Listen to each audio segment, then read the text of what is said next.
شہربین Times دن بھر میں آپ کا خیر مقدم، میں شیخ امتیاز۔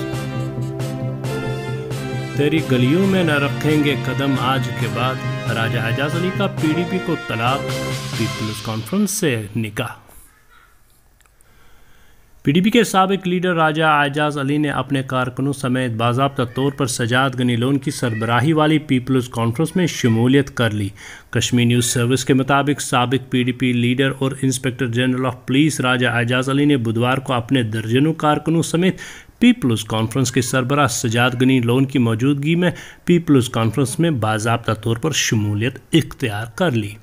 خیال رہے سابق پی ڈی پی لیڈر آئی جی پی اعجاز علی نے سرکاری منصب سے سبکدوشی کے بعد سال 2014 میں سیاست میں قدم رکھتے ہوئے پی ڈی پی جوائن کر لی، جس دوران انہوں نے حلقہ انتخاب اوڑی سے الیکشن لڑ کر 19,000 ووٹ حاصل کیے۔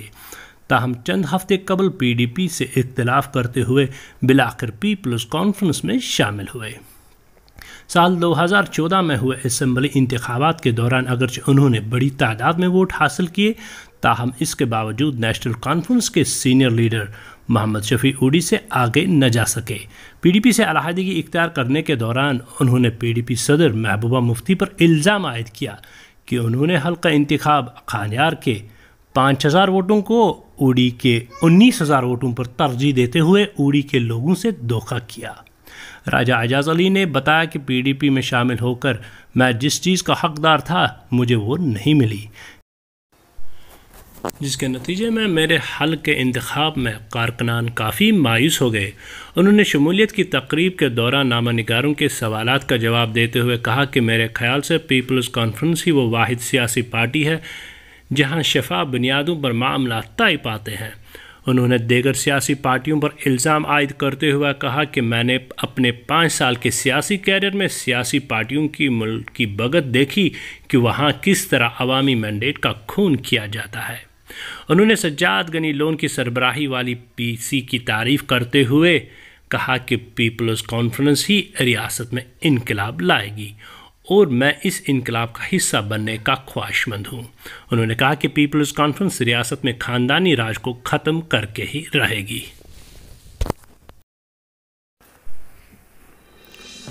اوندی پورہ کا سخت فوجی محاصرہ، ریاض نائکو کے آبائی علاقے میں کمین گاہ تباہ۔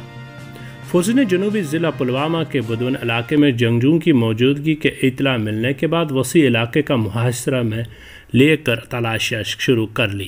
اس دوران تلاشی کارروائیوں کے دوران فورسز نے حزب المجاہدین کے آپریشنل کمانڈر ریاض نائکو کے آبائی علاقے کے نزدیک جنگجوؤں کا ایک خالی کمین گاہ کو تباہ کیا گیا۔ تاہم تلاشی کے دوران علاقے سے کسی کی گرفتاری عمل میں نہیں لائی گئی اور نہ ہی کوئی قابل اعتراض چیز برآمد ہوا۔ ادھر پولیس ضلع اونتی پورہ میں محاصرہ شروع کرنے سے قبل ہی انٹرنیٹ سروس کو معطل کر دیا گیا۔ غیر ریاستی پولیس آفیسر ریاستی سیاست میں مداخلت کا مرتکب، دم ہے تو اپنی ریاست میں جا کے الیکشن لڑے سجاد لون۔ پیپلز کانفرنس چیئرمین سجاد غنی لون نے دعویٰ کرتے ہوئے کہا کہ ایک غیر ریاستی آئی پی ایس آفیسر ریاست کی سیاست میں بیجا مداخلت کا ارتکاب کر رہا ہے، جس کا نام جلد ہی میڈیا میں مشتہر کیا جائے گا۔ پیپلز کانفرنس چیئرمین سجاد غنی لون نے سماجی رابطہ کا ٹویٹر پر اپنے ایک ٹویٹ میں دعویٰ کرتے ہوئے کہا کہ ریاست میں تعینات ایک غیر ریاستی آئی پی ایس آفیسر ریاستی سیاست میں مداخلت کا ارتکاب کر رہا ہے۔ سجاد لون نے کہا کہ مذکورہ آئی پی ایس آفیسر کی شناخت جلد ہی عوامی حلقے میں مشتہر کی جائے گی۔ آئی پی ایس افسر جو کہ additional director general of police کے عہدے پر تعینات ہے، ریاستی سیاست میں مداخلت بیجا کا مرتکب ہے، جس نے کئی S P Os, deputy S P Os کو بلا کر میرے خلاف زمین تنگ کرنے کے حوالے سے ان کے ساتھ تبادلہ خیال کیا ہے۔ سجاد لون نے کہا کہ جلد ہی میں ان کا نام عوامی حلقے میں مشتہر کر دوں گا، لیکن مجھے امید ہے کہ وزیر اعظم نریندر مودی، ریاستی گورنر ستیہ پال ملک اور ان کے صلاح کار کے وجے کمار اس معاملے کا سنجیدہ نوٹس لیں گے۔ پی سی بی چیئرمین نے آئی پی ایس آفیسر کی چٹنی لیتے ہوئے کہا کہ اگر انہیں واقعی سیاست میں آنے کا شوق ہے تو انہیں چاہیے کہ وہ اپنے گھر جا کر اپنی ریاست میں الیکشن لڑے۔ صدر جمعیت اہل جموں و کشمیر کی والدہ نسبتی کا اسکمز میں انتقال، دینی، سیاسی، فلاحی اور ادبی تنظیموں نے رنج و غم کا اظہار کیا۔ کئی روز بستر علالت پر رہنے کے بعد صدر جمعیت اہل حدیث جموں و کشمیر مولانا غلام احمد بٹ المدنی کی والدہ نسبتی آج صبح صورہ میڈیکل انسٹیٹیوٹ میں انتقال کر گئی، جہاں سے ان کی میت ان کے مسکن واقع در بیج بہاڑا لے جائی گئی، جہاں ہزاروں فرزندان اسلام نے صدر موصوف کی پیشوائی میں ان کی نماز جنازہ ادا کی اور بعد میں ان کی تدفین میں بھی شامل رہے۔ دریاسنا جمعیت کے ناظم اعلیٰ ڈاکٹر عبداللطیف القندی نے مرحومہ کو خراج عقیدت پیش کرتے ہوئے کہا کہ اعلیٰ اوصاف سے متصف اس خاتون کی نرم دلی، کشادہ قلبی اور اللہ ترسی معروف و مشہور تھی۔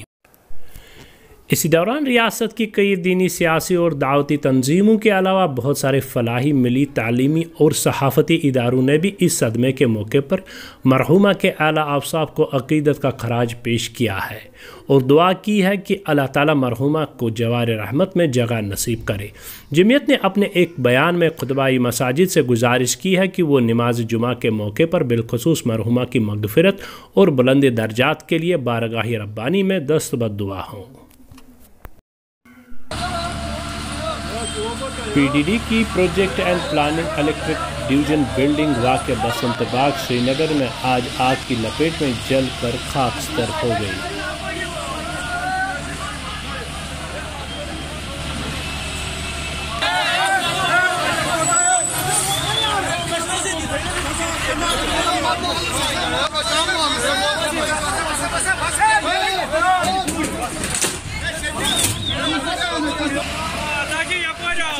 اس کے ساتھ ہی دیجیے مجھے اجازت، اپنا خیال رکھیے گا، اللہ حافظ۔